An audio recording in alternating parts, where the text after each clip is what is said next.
Você já deve ter percebido que o programa 9 Minutos é um programa ecumênico. Nós tratamos aqui de todas as fés, de todas as vertentes religiosas, até porque a gente acredita que, na verdade, a partir da integridade de quem professa a fé, nós temos aí mais um caminho que leva para o alto, para a busca da dimensão espiritual, que é uma dimensão a ser alcançada honestamente num momento que o mundo vive uma situação tão conturbada quanto atualmente. Grandes progressos tecnológicos como jamais houve na nossa história, ao mesmo contrastando com um clima de violência, um clima de perda de esperança muito grande. É por isso que ecumenicamente a gente abre as nossas câmaras e microfones, às vezes para acolher aqueles que vêm aqui dar um depoimento a respeito da causa que abraçaram. É o caso do nosso convidado de hoje, ele é o missionário Souza, José Antônio de Souza, missionário Souza. Já esteve aqui no Espírito Santo, já esteve aqui no programa 9 Minutos e anda pelo mundo difundindo a palavra de Deus. É com ele que nós vamos conversar agora. Então, missionário, você volta aqui à Vitória, 9 Minutos, trazendo nessa peregrinação sua pelo mundo que já te levou a alguns países, né? Quantos países? Foram 12 países, né? 12 europeus e mais 2 da América Latina. Total 14 países. E você já teve uma vida de executivo da Xerox não, do Ibope, e de repente... Exato. O que houve? Você foi tocado? O que aconteceu com você para poder fazer essa opção? Correto. Eu trabalhei no Ibope durante 12 anos e iniciei a minha carreira no Ibope como pesquisador de audiência de televisão. E com o decorrer dos anos eu fui promovido a chefe de departamento de pesquisas. Então eu exerci essa função durante muitos anos, né? E no ano 2000 deixei todas as atividades sociais para me dedicar agora exclusivamente à divulgação do Evangelho de Jesus. E você não tem vinculação com nenhuma igreja? Não, eu não tenho vinculação com nenhuma igreja. Sou um pregador itinerante e independente, apesar que eu me dou bem com todos os segmentos das igrejas, me dou palestra em várias igrejas católicas, protestantes, não tenho discriminação de nenhuma delas. Agora, eu fui batizado numa igreja evangélica em 74, você tem que fazer um propósito de fé, e eu passei pelas águas batismais não para ficar preso ao sistema das igrejas, mas apenas para ter uma vida condizente com a palavra de Deus, a Bíblia. Porque a Bíblia diz, quem crê e for batizado será salvo, quem não crê será condenado, segundo a Bíblia. Então eu procuro viver sempre das normas e focando sempre a Bíblia. Dizem que se a gente levasse a sério o primeiro mandamento, não precisaríamos nem da Bíblia. A Bíblia diz que o amor, né, é o ponto central da fé cristã. E Jesus disse, se vós amardes uns aos outros como eu vos amei, saberão que sois meus discípulos, né?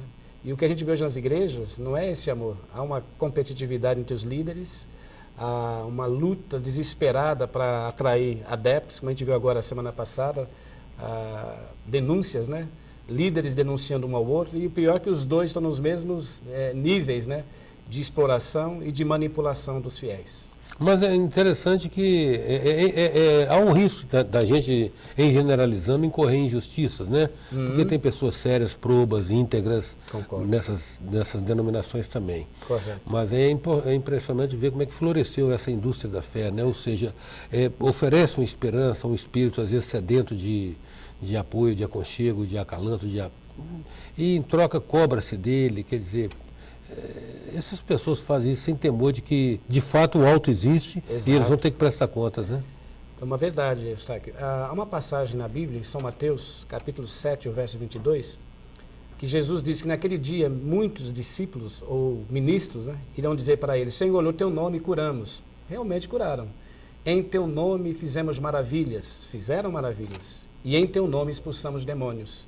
E ele vai dizê-los, apartai-vos de mim, porque eu nunca vos conheci. Ou seja, essas pessoas não estavam inseridas na verdadeira palavra. São verdadeiros oportunistas, né? Mercenários da fé. Por isso que eles vão ser banidos da presença de Deus. Apesar que Deus os ama. Se eles se arrependerem e fazer um conserto, ainda há tempo deles terem uma vida de libertação. Mas se eles não se humilharem e não voltarem ao verdadeiro evangelho, fatalmente eles serão condenados. Como eu também. Se eu não viver o que eu prego, eu vou ser condenado. E eu não seria um idiota, um tolo, de ter uma vida leviana com esse Deus. Porque diz a Bíblia que Deus é amor, mas é um fogo consumidor também. E normalmente nos outros países, como é que você se comunica? Bom, quando eu vou para a Europa, estive 5 anos em Londres, e as igrejas que eu prego sempre têm um intérprete. Existem aqueles aparelhos simultâneos, né? A pessoa ouve e o pregador prega e tem alguém na cabine traduzindo.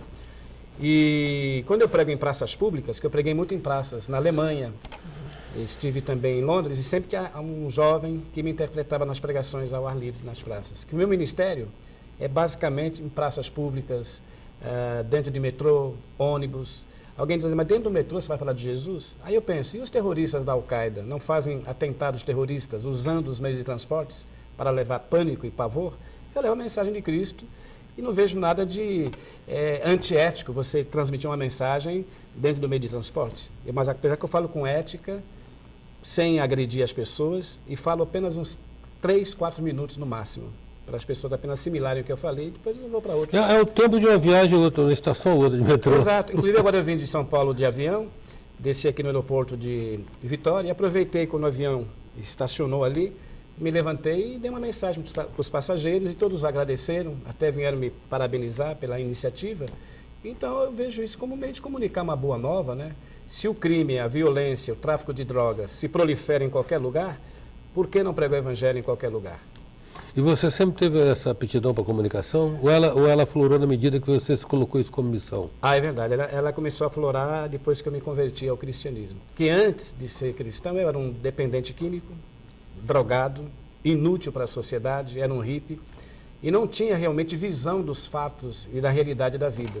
Eu tinha aquela vida promíscua, né, de baladas da época, e eu tive uma crise existencial tremenda. Eu tive distúrbios mentais por causa das drogas injetáveis, e no ano de 73 eu fui internado no Hospital Pinel, lá no Rio de Janeiro, um hospital de desequilibrados mentais.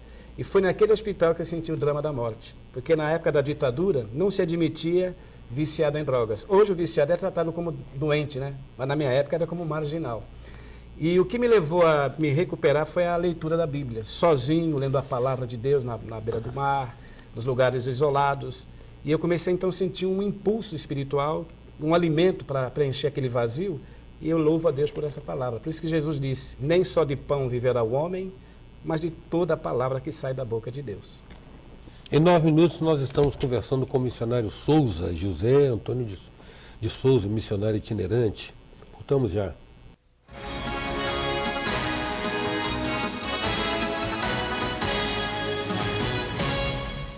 Voltamos com 9 minutos, que traz hoje o missionário Souza.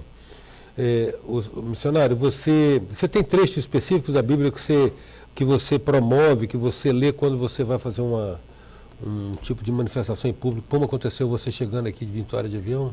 Correto. Eu tenho assim uns temas específicos. Nesta área de comunicar o evangelho, eu não prego o evangelho para agradar as pessoas, fazer média com as pessoas. Eu prego a verdade explícita e transparente. O que eu estou agora focando é mais sobre essas denúncias, né, contra essas falsas denominações que se dizem evangélicas. Hoje, para mim, ser evangélico virou moda. Todo mundo é evangélico. E porque o evangelho traz benefícios, né? A pessoa ganha status, ganha posição. Eu me lembro que há 20 anos atrás, muitos evangélicos denunciavam a Rede Globo como se fosse uma emissora do capeta, um exemplo. E agora eles estão fazendo parceria com a Globo. Estão assinando o contrato com a Som Livre, os cantores evangélicos, né? E promovendo ali uma espécie de celebridades gospel, né? E esqueceram do princípio do evangelho, que não é se contaminar com o materialismo, com a fama. João Batista deu um exemplo. Chegaram para João e disseram, tu és o Cristo? E João diz, eu não sou digno de me abaixar e desatar a sandália dos seus pés. Convém que ele cresça e eu diminua. Se todos os cristãos agissem como João Batista, o evangelho seria propagado de uma maneira maravilhosa no século XX. Agora, uma premissa do evangelho, digamos assim, uma certeza do evangelho é de que, e aí eu acho que é de todas as denominações, é de que basta o arrependimento para ele ser redimido dos pecados, né?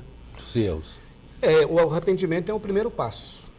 Porque Jesus diz, arrependei-vos e crede no evangelho. Quando eu me arrependo, eu tenho que ter uma vida realmente pautada nessa palavra. Um exemplo, o GPS direciona o motorista que está numa grande cidade. Eu vejo a Bíblia como um GPS espiritual. O rei Davi diz, lâmpada para os meus pés é a tua palavra e luz para os meus caminhos.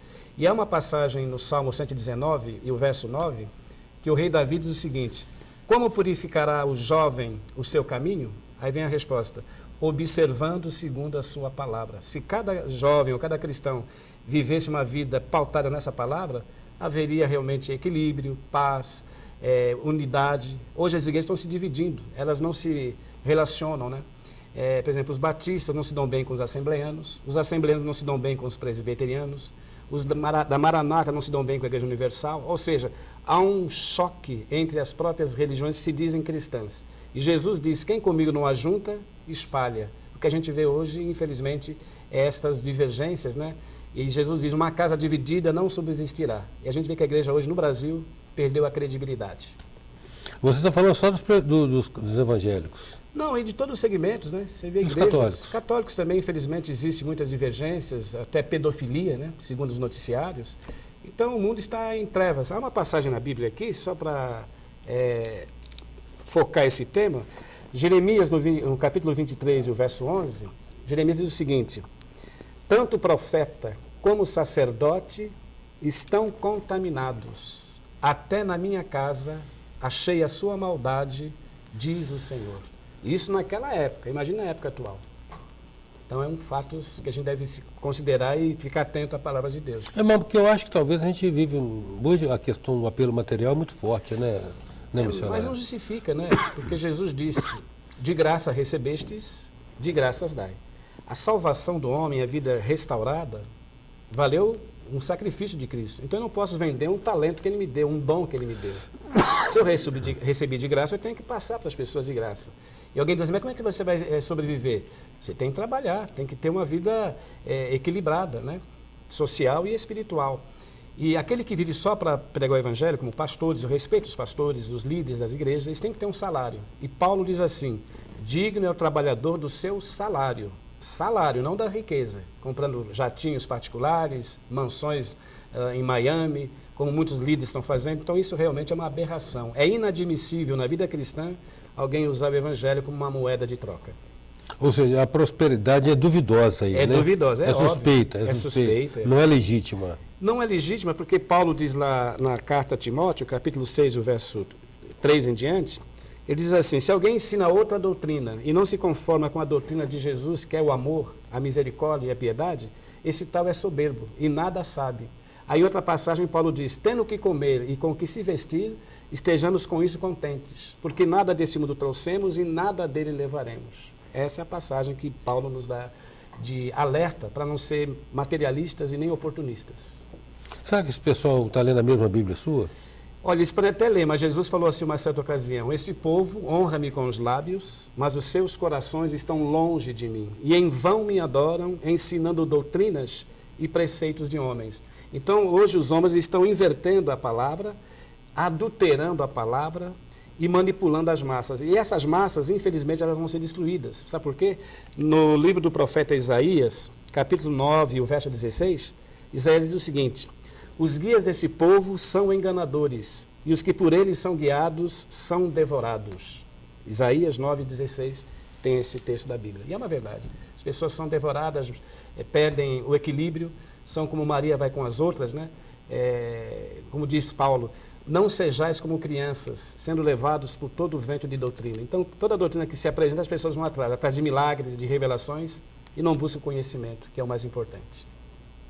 Então você encontrou essa luz quando você estava imerso no pântano das drogas. É verdade. E muitas pessoas me questionam, mas por que você era um ex-drogado e hoje você prega o evangelho? Porque isso é projeto de Jesus.